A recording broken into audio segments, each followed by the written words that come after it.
Hello everyone, this is C S Shara Verma and मेरे पास अभी अभी ये चीज पता चली है मुझे कि तुम में से बहुत सारे लोग जो हैं अभी एग्जाम फील्ड में जाने वाले हैं।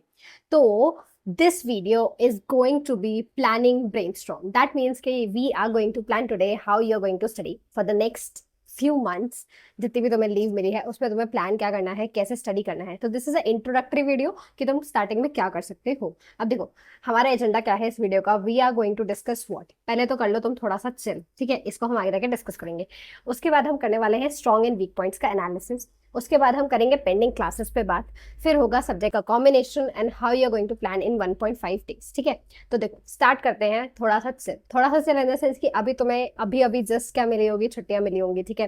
तो इतने टाइम बाद रिग्रेस आर्टिकलशिप करने के बाद, whether you have done it from big four any other firm, ठीक है, आर्टिकलशिप भाई रिग्रेस ही होती है, कहीं से भी कर लो। तो तुम जब इतनी रिग्रेस आर्टिकलशिप के बाद में तुम्हें इतने टाइम बाद अपने खुद के लिए टाइम मिला है, ठीक है, तो तुम्हारा ऐसा मन करा होगा कि भाई मैं आराम कर लूँ, मैं इंस्टाग्राम चला लूँ, या फिर तुम्हारे अंदर बहुत ज्यादा एक्साइटमेंट होगा कि फाइनली मुझे लीव्स मिल गई है, अब मैं बहुत सारा अपने मन से पढ़ाई करने वाला हूँ, क्योंकि मेरे पास होने वाला है 24 आवर्स। जो मेरे 24 आवर्स हैं वो पूरे के पूरे मेरे पास होने वाले हैं। तो ये सब स्टार्ट करने से पहले मैं बोलूंगी थोड़ा सा तुम चिल करो। चिल इन द सेंस कि थोड़ा सा काम हो जाओ, ठीक है, थोड़ा सा काम हो जाओ, थोड़ा सा ऐसे शांति धर लो अपने मन में कि हाँ ठीक है, now 24 hours are mine, I am going to do whatever I want with those 24 hours. उसके बाद तुम सोचो क्या। उसके बाद जब तुम्हारे पास थोड़ा सा तुम काम हो जाओगे and तुम्हारे ऊपर थोड़ा सा प्रेशर कम होगा, ठीक है, पढ़ाई करने का। एंड स्टिल पता है क्यों करना इंपॉर्टेंट है, बिकॉज देखो बाद में क्या होने वाला है, ठीक है, बाद में ये होने वाला है कि बहुत सारा प्रेशर आने वाला है, बहुत सारा तुम्हें कोर्स कंप्लीट करना रहेगा। सो इससे बेटर है कि जब भी हमने आर्टिकलशिप से जैसे ही हमें लीव मिली है, हम 3-4 दिन जो है वो आराम से चिल मारे, थोड़ा सा शांति पूर्वक अपने आगे की जर्नी को प्लान करें, ठीक है। अब आगे देखो, सेकंड क्या करेंगे हम करेंगे स्ट्रॉन्ग एंड वीक पॉइंट का एनालिसिस। देखो, तुमसे बेहतर तुम्हें कोई नहीं जानता है, ठीक है, तुमसे बेहतर तुम्हें कोई नहीं जानता। And secondary, never compare your self with any other person, ठीक है। तुम हो, वो पर्सन अलग है, ठीक है। तुम्हें अपने स्ट्रॉन्ग एंड वीक पॉइंट्स पता है, उसे अपने स्ट्रॉन्ग एंड वीक पॉइंट्स पता है, ठीक है। देखो स्ट्रॉन्ग पॉइंट क्या हो सकता है कि जैसे किसी को लगता है कि उसका आंसर राइटिंग स्किल्स जो है वो बहुत अच्छा है, ठीक है। हम इंटरमीडिएट में पेपर दे के आए थे, एमसीक्यू बेस्ड पेपर या डिस्क्रिप्टिव बेस्ड पेपर। सेम चीज फाइनल में होने वाली है, एंड फाइनल में क्या होने वाला है, एक लेवल अप ही होने वाला है। तो स्ट्रॉन्ग पॉइंट में ये हो सकता है कि किसी की आंसर राइटिंग स्किल्स जो है वो बहुत अच्छी हैं, ये किसी का वीक पॉइंट भी हो सकता है। तो तुम्हें ये चीज अपना एनालिसिस करना है कि भाई देखो आंसर राइटिंग स्किल मेरी वीक है या स्ट्रॉन्ग है। अगर स्ट्रॉन्ग है तो बहुत अच्छी बात है, उसको और एक लेवल ऊपर लेके जाओ। अगर वीक है तो देखो पास्ट ईयर के question papers and past year के आंसर शीट निकालो and see how the toppers have answered those answers, ठीक है, उसको देखो एंड फिर उससे एनालाइज करो कि तुम कैसे कर रहे हो। देखो आंसर राइटिंग फिर सबसे बेस्ट क्या होती है कि आईसीआई को कॉपी में दिखना चाहिए कि आंसर क्या है।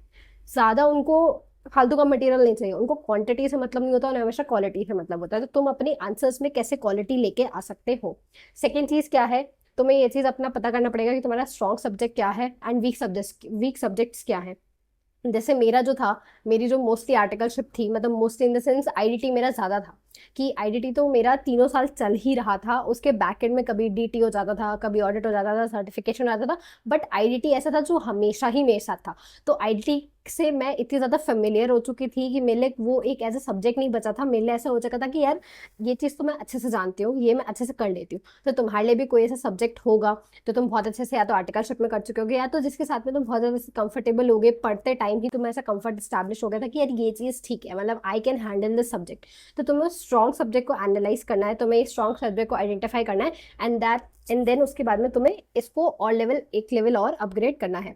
दूसरा क्या होता है वीक पॉइंट तुम्हारा, और क्या हो सकता है कि डिस्ट्रैक्शन। आज के टाइम पे भाई सबसे ज्यादा डिस्ट्रैक्शन ही है। सोशल मीडिया इतना ज्यादा ऐसे हो चुका है कि तुम्हें, मतलब सोशल मीडिया बूम तो है, बूम क्यों है। देखो सोशल मीडिया जो है वो अच्छी बात तो है, क्यों, क्योंकि पहले क्या होता था, पास से एग्जामिनेशन क्वेश्चन पेपर जो होते थे मिलते नहीं थे इतने इजिली। अब तो तुम्हारे भाई फोन पे अवेलेबल है, तुम जाओ आईसीआई की साइट पे, तुम्हें सब चीज मिल जाएगी, नोट्स तुम्हें हर चीज मिल जाएगा, टेलीग्राम पे सब चीज अवेलेबल है because of social media.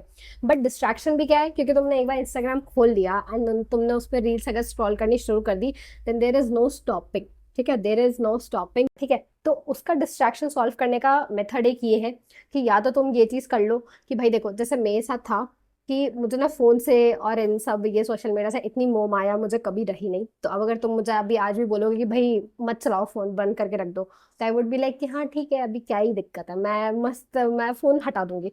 But अगर किसी के साथ में ऐसा नहीं है, तो what you can do is कि तुम अपना उसको ना फोन चलाने को as a rewarding factor distinguish कर सकते हो। कि जैसे लेट्स से तुमने एक टॉपिक कंप्लीट कर लिया, ठीक है, तुमने अपने या तो डेली टारगेट अचीव कर लिया या तो तुमने कोई ऐसा टॉपिक कंप्लीट कर लिया, देन यू थॉट कि हाँ यार अब मैं ना ऐसे अपना लेजर टाइम जो है मैं डिजर्व करता हूँ या करती हूँ। तो जैसे जैसे तुम ये चीज़ करने लगोगे ना, तो क्या होगा, तुम्हारे फोन का टाइम भी खत्म होता जाएगा, ठीक है। एंड उसके बाद में तुम्हें ऐसा लगेगा कि यार वैसे भी फोन में कुछ नहीं ही मिल रहा है, मेरे को मेरी टारगेट अचीव करना ज़्यादा इंपॉर्टेंट है। जब धीरे धीरे तुम्हें ये फीलिंग आएगी ना, तुम अपने आप ही सोशल मीडिया से दूर होते जाओगे। या तो फिर तुम्हें ऐसा लगता है कि ये तुम्हारे लिए बहुत ही ज़्यादा मुश्किल होने वाला है, तो एक काम करो, जितना तुम्हारा ये थोड़ा सा चिल टाइम चल रहा है ना अभी 3-4 दिन का, तुम उसमें ना जी भर के फोन चला लो, ठीक है, फोन चला लो। एंड तुम्हें फोन चलाने के बाद भी ना तुम्हें लगेगा कि भाई इसमें कुछ नहीं रखा है, मुझे पेपर देना है, मुझे पेपर क्लियर करना है, ठीक है, सोशल मीडिया पर कुछ नहीं रखा है। तो मैं ये फीलिंग आ गई, तब भी तुम्हारा काम हो जाएगा, तुम अपने आप पढ़ना शुरू कर दोगे। एंड उसके बाद भी अगर कुछ काम नहीं चल रहा है, कुछ काम नहीं चल रहा है इसके बाद में, तो भाई सीधी सी बात है, then you have to go to your mother father, that's it. Mummy को बोलो, मम्मी रो फोन, मुझे ये फोन मत देना जब तक मैं सीए नहीं बन जाता हूँ, सीए नहीं बन जाती हूँ, दैट्स इट, ठीक है। यही एक आखिरी सोल्यूशन बच रहा है। बिकॉज देखो, तुम ऑलरेडी एक कॉम्पिटेटिव एग्जाम देने जा रहे हो, you have to have that level of maturity, that level of discipline, ठीक है। अपने अंदर बिल्ड इन करो कि भाई मेरे लिए क्या प्रायोरिटी है इस टाइम पे, मेरा जो है फाइनल का एग्जामिनेशन मेरे लिए बहुत ज़्यादा मैटर करता है, ठीक है, my life depends on it, ठीक है, so many life depends on it may be. तो मेरे लिए ये चीज़ ज़्यादा प्रायोरिटी है rather than scrolling on Instagram और ट्विटर पे ट्वीट करना। इससे ज़्यादा क्या प्रायोरिटी है मेरे लिए, सीए फाइनल का एग्जामिनेशन। सो अगर कुछ नहीं है तो लेट्स जस्ट थिंक कि भाई you need to sort out your priorities, कि तुम्हारे लिए फाइनल का पेपर ज़्यादा इंपॉर्टेंट है, ठीक है। That's it, you need to analyse your strong and weak points.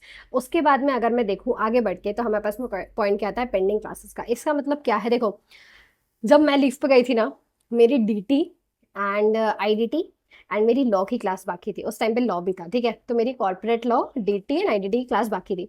IDT का ऐसा था कि मैं फेमिलियर थी तो उसकी मुझे टेंशन इतनी होती नहीं थी। डीटी थी वो हाफ द वे थी, मतलब मैंने आधी कर ली थी, बट मेरी आधी क्लासेस जो थी वो और बची हुई थी, ठीक है। उसके बाद में क्या था, जो लॉ थी वो तो मैंने स्टार्ट ही नहीं करी थी, ठीक है। तो मेरा जो लीव का सेकेंड मंथ था, मैंने उस टाइम पे लॉ स्टार्ट करा, एंड इतना कोई अच्छा था नहीं लॉ जिनसे मैंने लिया था, तो I had to do it on my own. But वो चीज़ छोड़ो, देखो पेंडिंग क्लासेस का क्या है, तुम्हारी क्लासेस जो पेंडिंग है उसको भगवान के लिए 2x पे मत देखो।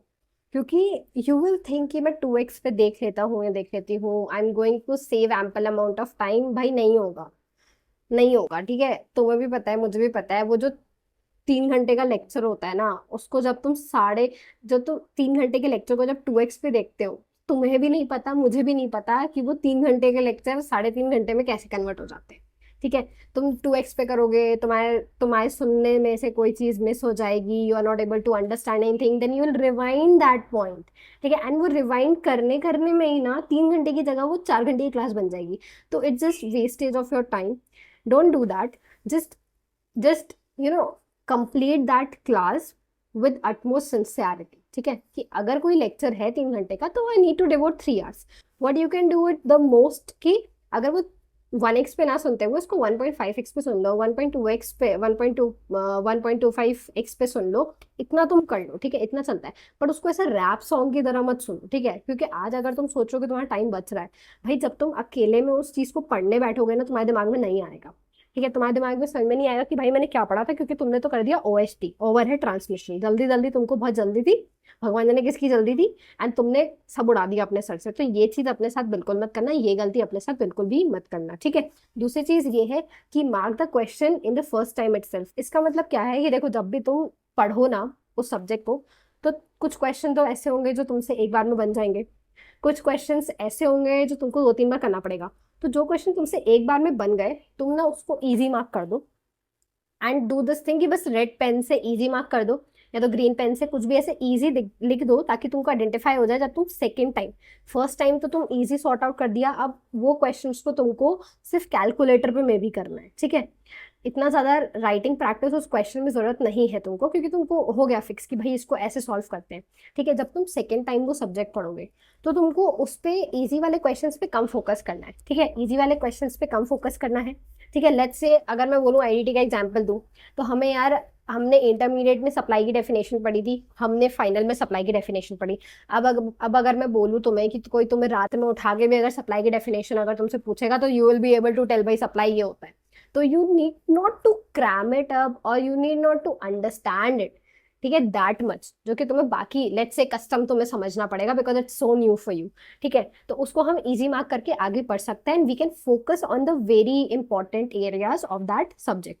तो ये तुम करते हुए चलो, क्वेश्चन को पहले राउंड में ही मार्क करते हुए चलो कि ये ईजी है, ये डिफिकल्ट है, I need to revise it more than one time, ऐसा करके। And this you can do with all other subjects also, ठीक है। एंड और एक चीज कर सकते हो कि लेट्स से अगर मैं तुम्हें बोलूँ कि लेट्स से कोई आईडीटी में इनपुट का क्वेश्चन है, ठीक है, इनपुट का क्वेश्चन है and I am solving it and I feel कि भाई ये जो क्वेश्चन है ना, ये ना मतलब ऐसा बहुत ज़्यादा इंपॉर्टेंट क्वेश्चन है and I think it covers all the concept of input tax credit, so I need to revise it before examination.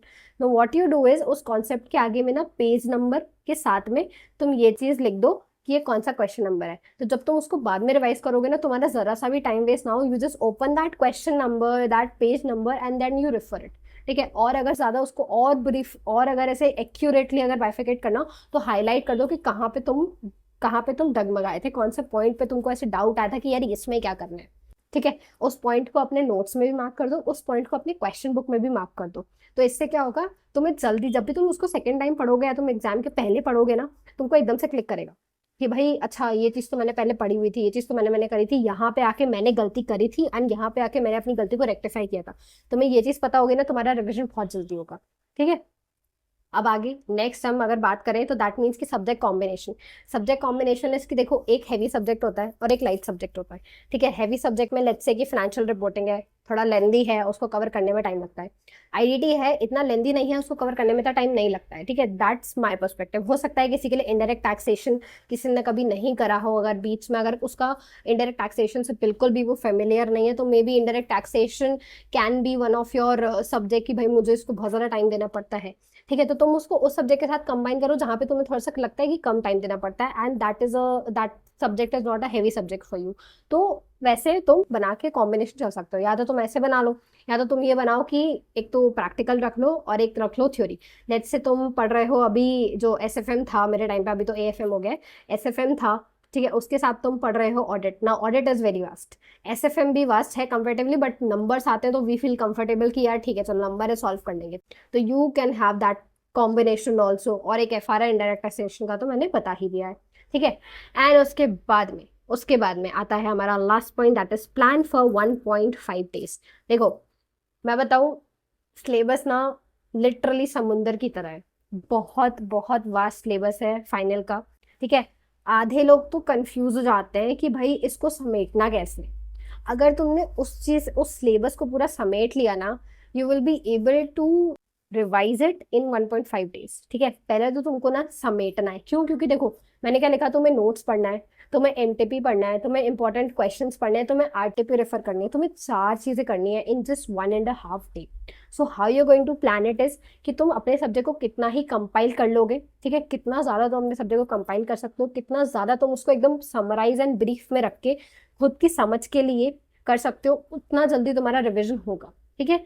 अब इसको कैसे कर सकते हो, देखो क्वेश्चन का तो मैंने तुम्हें बता दिया कि क्वेश्चन को मार्क कर लो कि ये क्वेश्चन मुझे लास्ट डे पे रेफर करना है। लेट्स से तुमने एक बार एफआर पढ़ा, तुमने 2 बार एफआर पढ़ा, तुमने जब तीसरी बार एफआर पढ़ा, तुमने हंड्रेड्स ऑफ क्वेश्चंस में से आइडेंटिफाई 50 क्वेश्चंस की यार इसको तो पेपर के पहले सॉल्व करके जाना है, ठीक है। अब एफआर में क्या होता है, टाइम ज्यादा मिलता है। लेट्स से अगर मैं एग्जाम्पल लूँ तुम्हारा एसएफएम का, या मैं एग्जाम्पल लूँ डीटी का ले लूँ, ठीक है। डीटी में तुमने जो भी तुम्हारी क्वेश्चन बुक है ठीक है, एक तुम्हारी वो नोट्स है, ठीक है, नोट्स में तुमने क्या करा, you have marked all the important question in your notes. Now notes is like your Bhagavad Gita, इसको पढ़ के जाना ही है। एंड इसके पास में तुमने क्वेश्चन लिखे हैं एंड क्वेश्चन नंबर भी लिखा है, मतलब क्वेश्चन नंबर लिखा है एंड पेज नंबर भी लिखा है कि तुमको क्या रेफर करना है। तुमने वहां पे हाईलाइट भी कर दिया है कि भाई ये चीज मुझे गलती हुई थी, इसको मैंने ऐसे रेक्टिफाई करा है। जब तुम ऐसे कर लोगे ना एंड अपना जब समराइज कर लोगे चीजों को कि भाई हो गया, मैंने समेट लिया अपने पूरे सब्जेक्ट को, तभी तुम्हारा 1.5 डेज में रिवाइज हो पाएगा। नहीं तो अगर तुम उसको जितना फैला के रखोगे ना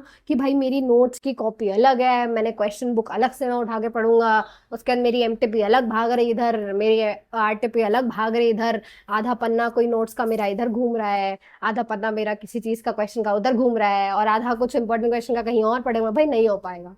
ठीक है, एक ही जगह पे सब चीजों को रखो, एक ही जगह पे कंपाइल करो, so that it just one book और two book you need to refer before the examination. That's it. ठीक है, दैट्स इट। इसके अलावा और कोई ऑप्शन नहीं। जितना ज्यादा समेटोगे तुमको खुद पे भी कॉन्फिडेंस आएगा कि यार ये सब्जेक्ट मैंने कंपाइल कर लिया, मतलब यू विल बी सरप्राइज्ड कि भाई हो गया, मतलब इतना। जब तुम ये चीज कर लोगे ना आखिरी अपने रिविजन के पहले कि भाई मुझे इतना पढ़ना है and if I study this I am going to perform well in examination. And ये चीज पता कैसे होगी, जैसे जैसे तुम first revision, second revision, third revision तक जाओगे ना, कंपाइल करना स्टार्ट करो एंड उसके बाद में ना कंपाइल करके you may be you solve one past year question paper. ठीक है, अपना एक जो भी तुमने कंपाइल करा है, जो भी तुम्हारे नोट्स हैं उसको पढ़ो। एंड ऐसा नहीं कि 3 घंटे रिगरसली तुम लिखो, अगर तुम्हें मन है, तुम्हें लगता है कि तुम्हें जरूरत है तो तुम लिखो, नहीं तो क्या करो, खोलो question paper and then you see कि अच्छा ठीक है, this I studied 1.5 day and this is question I am able to answer and this question मैं यहाँ पे अटक रही हूँ जाके। तो यू जस्ट एग्जामिन योरसेल्फ कि तुम्हारे नोट्स एंड ये जो चीजें हैं कंपाइल है कि नहीं। ठीक है, और एक और मैं एक्स्ट्रा पॉइंट बता दूं कि देखो मेरे साथ क्या हुआ था ना, कि मैंने जब एफआर की क्लास ली थी तो मैंने बहुत पहले एफआर की क्लास ली थी। ठीक है, बीच में क्या हुआ था कि कोविड के टाइम पे एंड ऑल, एक तो सब्जेक्ट रिवाइज हो गया, ठीक है, उसके बाद में फिर बहुत सारे क्वेश्चन हो गए इम्प्लीमेंट। तो मेरे साथ ऐसा था कि मेरे को एफआर का ना वापस से एक तरीके से अगर मैं बोलूँ तो मैंने एफआर फिर से पढ़ा, मतलब लिजिट स्क्रैच से मैंने पढ़ा फिर से एफआर। तो तुमको अपने नोट्स हो सकता है अपडेट करने के पड़े, बट हो सकता है, ठीक है, जरूरी नहीं है कि ये सबके साथ में केस हो, मेरे साथ हुआ था तो उसको अपडेट अगर करना पड़े तो तुम प्लीज अपने इस रिग्रेट में मत जाना कि मुझे नोट्स अपडेट करने पड़ रहे हैं, ये करना पड़ रहा है, नहीं, ऐसा कुछ मत करना। ठीक है, और एक और चीज अगर मैं बताऊं कि देखो अपने आप को ना किसी और से कंपेयर मत करना। अगर तुम कंटिन्यूअसली स्टडी करोगे ना, लेट्स से 10 आवर्स और 12 आवर यू स्टडी कंटिन्यूअसली, तो भाई you will be amazed that how भाई लोग सीए फाइनल को इतना ऐसे बना के बैठे हैं। ठीक है, मेरे से कैसे हो जा रहा है, बिकॉज यू आर कंसिस्टेंट। ठीक है, अगर तुमने मान लो 10 घंटे एक दिन पढ़ा, ठीक है, उसके बाद में यू थॉट कि यार अभी तो बहुत टाइम से मैं ऐसे पढ़ते आ रहा हूँ 10 घंटे, let's take a break, study for 8 hours. ठीक है, अगर आर्ली बेसिस पे तुम्हें नहीं जाना है तो I have achieved all of my target in the past 1 week, तो I deserve 1 day, let's say Sunday को I deserve a break, you take a break. ठीक है, because you deserve it, that's machine हो, sorry machine नहीं हो, ठीक है, pressure cooker नहीं हो, इंसान हो, तो ब्रेक चाहिए ही चाहिए। ठीक है, जैसे मशीन को भी ऑयलिंग के लिए ब्रेक चाहिए होता है, तो वैसे तुमको भी ऑयलिंग के लिए ब्रेक चाहिए रहेगा। ठीक है, एंड दूसरी चीज ये कि don't be hard on yourself in the starting of the leave, because तुम अभी लीव से जैसे ही लीव पे आए हो तो तुम्हारा इतना पढ़ने का आदत नहीं रहता है। ठीक है, लेट्स से तुम 3 घंटे की क्लास अटेंड करते हो तो तुम्हारा लेट्स से तुम्हारा स्टेमिना 3, 4, 5 घंटे का ही था, तो फोकस ऑन दैट 3, 4, 5 आवर्स। ठीक है, उसके बाद में उसको धीरे धीरे करके इंक्रीज करो। ठीक है, ऐसा मत सोचो कि तुम पहले ही दिन 14 घंटे पढ़ लोगे, भाई नहीं। अगर नहीं हो रहा है don't be hard on your self, because उससे क्या हो रहा है, तुम्हारी एफिशिएंसी कम हो रही है। तुम पहले दिन 5 घंटे पढ़ो, नेक्स्ट डे 6 घंटे पढ़ो, एंड उसके नेक्स्ट डे 7 आवर्स पढ़ो, फिर 8 आवर्स पढ़ो, फिर 10 आवर्स पढ़ो, ऐसे करके तुम धीरे धीरे इंक्रीज करो। And with in 2 weeks you will be amaze कि भाई हो गया है, मेरे टारगेट्स बहुत इजीली अचीव हो रहे हैं। एंड अगर इस चीज पे तुम आगे, इस पेस पे तुम आगे कि तुम्हारी टारगेट्स अचीव हो रहे हैं, तुम्हारे जो भी डेली टारगेट्स हैं वो अचीव हो रहे हैं, तुम्हारा कॉन्सेप्ट बहुत अच्छे से रिवाइज होता जा रहा है, तो भाई हो जाएगा, ऐसा कोई दिक्कत वाली बात नहीं। You need to be consistent, you need to be discipline. ठीक है, you need to understand things. अगर अपने दिमाग में ही, अगर देखो सीए फाइनल इतना डिफिकल्ट है, तुम डर डर के ना उसको इतना डिफिकल्ट बना दे रहे हो। ठीक है, इतना ही रहने दो ना, तुम डरो मत। ठीक है, पहली चीज से तुम डरना बंद करो, शांति से पढ़ो। जैसे जैसे टारगेट अचीव होते जाएंगे तुम्हारा खुद पे कॉन्फिडेंस बढ़ता जाएगा। अगर तुम डरोगे तुम्हें खुद पे कॉन्फिडेंस नहीं रहेगा, तो भाई ऐसे थोड़ी है यार, कॉन्फिडेंस लेके तो तुम्हें पेपर देना पड़ेगा, बिना कॉन्फिडेंस के तो बात नहीं बनेगी। तो you need to increase your confidence and you need to decrease your डर। ठीक है, दैट्स इट। तो लेट्स स्टे ट्यून एंड उसके बाद में अगर तुम्हारा कोई क्वेश्चन होता है please comment it and I will be happy to answer and उसके बाद हम नेक्स्ट वीडियो में देखते हैं हम क्या डिस्कस होता है। Bye bye.